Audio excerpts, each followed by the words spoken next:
আমাদের main engine Prince আওলাদ 10-এর এই জায়গার দিকে আমরা বাড়াই, কম বেশি বাড়াই গভর্নর এই আরপিএম মিটার। যদিও ইঞ্জিন কতটুকু চলে এটা আমাদের শো করে, ইঞ্জিন কতটুকু চলে।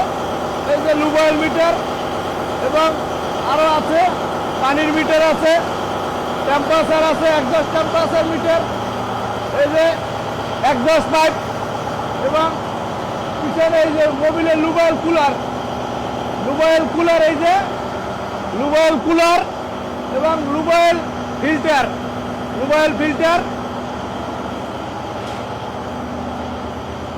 এই যে প্রিন্স আওলাদ 10-এ আমাদের গিয়ার, ইঞ্জেকশন গিয়ার, এই প্রপেলার, এই প্রপেলার শেপের পিছনে পাখা, এই প্রপেলার শেপের বরাবর পিছনে পাখা। এই যে ইয়ার হাওয়ার বোতল এবং ইয়ার কম্প্রেসর, এটা দিয়ে বোতলে হাওয়া নেই।